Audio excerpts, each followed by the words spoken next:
자, 그 다음 1-46페이지 보시면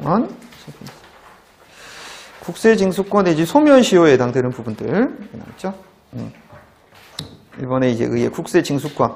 그러니까 국세징수권이라고 하는 거는 확정이 된 세계에 대해서 이제 징수권을 행사하는데 소멸시효가 있다.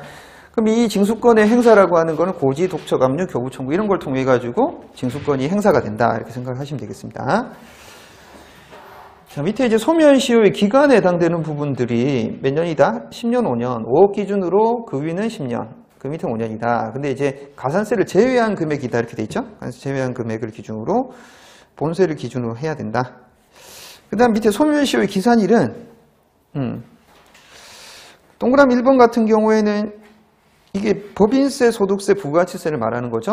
언제부터 기산이 된다? 법정 신고 납부 기한의 다음 날. 자, 동그라미 2번은 상속세, 증여세 같은 것들이 일반적으로. 그러면 이제 납부 고지에 따른 납부 기한의 다음 날이다. 이렇게 생각을 하시면 돼요. 네, 근데 이제 법인세나 소득세, 부가가치세를 신고를 안 했다. 그러면 동그라미 2번으로 갈 수 있겠죠. 자, 이렇게 보시고, 나머지 밑에 구단 보시면 되고, 오른쪽 1-47페이지 같은 경우에는 가로 4번의 시효의 중단과 정지 이렇게 되어 있습니다. 먼저 이제 반가로 1번의 시효의 중단이라고 하는 것들은 소멸시효가 중단이 되면 아예 리셋이 되는 거죠. 그러니까 아까 말씀드렸던 5년과 10년의 카운트에 해당되는 것은 이 중단 사유의 4가지에 해당되는 것들이 이루어지면 다시 처음부터 카운트가 된다. 근데 밑에 시효의 정지라고 하는 거 포우즈다. 잠시 멈춤 이렇게 되는 거잖아요. 그 기간 동안에 멈추는데 그거에 해당되는 것이 이제 밑에 동그라미 1번과 뭐 2번, 3번에 해당되는 부분들 이렇게 나와 있습니다. 근데 이제 공부를 하실 때 어떻게 하시면 되냐면 우리가 이제 소멸시효라고 두는 게 뭐라고 그랬어요? 과세관청이 권리를 행사할 수 있음에도 불구하고 안 하고 계속 차일피 미룰까봐 소멸시효를 두는 거잖아요. 근데 권리 행사를 딱 했어. 그게 뭐야? 이거 했어. 소멸시효가 뭔 의미가 있냐? 이게 소멸시효 딱 없애버려야지, 이제. 행사했으니까. 그 안에 빨리 행사하세요 했는데, 그 안에 행사했어, 이런 거. 행사해버렸으니까, 그러면 소멸시효는 없어지는 거야. 이미 행사돼버렸으니까. 그러니까 그거는 이제 카운트 할 필요가 없는 거죠. 그러니까 중단이 돼버리는 거고. 거기 이제 정지라고 하는 것들은 보시면 어떤 거냐면, 납세자가 이제 이 국세에 관련된 부분에 대한 납부 의무를 뭐 예를 들면 이행을 하고 싶어 해. 하는데 내겠다고 했어. 근데 한꺼번에 못 내니까 조금 나눠서 낸다든지 아니면 뭐 좀 이따가 낸다든지 그래서 좀 지금 경제 사정이 안 좋으니까 좀 유예해서 낸다든지 하겠다고 하잖아. 그럼 좀 봐줘야지. 그쵸? 그 좀 봐줘야지.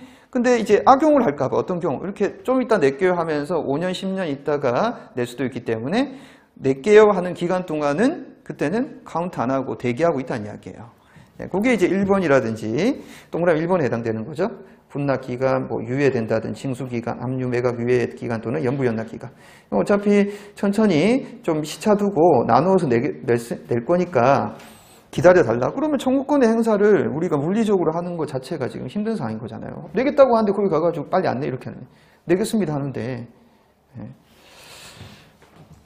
자, 그 다음에 동그라미 2번 같은 경우에는 뭐 국세징수법에 따른 이제 사행위 취소소송이나 민법에 따른 채권자 대리소송을 제기할 소송이 진행 중인 기간이다. 이게 아직 뭐 결정이 안 나가지고 좀 잠시 유예다 이렇게 생각을 하시면 되는 거죠. 사행위 취소소송은 또 뒤에 가서 또 말씀을 좀 드리도록 하겠습니다. 그러니까 체납자가 국외에 6개월 이상 계속 체류하는 해당 국외 체류 기간도 시효의 정지에 해당이 된다. 자, 그 밑에 보시면 이제 소멸시효가 완성이 되면 더 이상 뭐가 되는 거예요? 과세관청 입장에서는 징수를 할 수 없게 되는 거죠.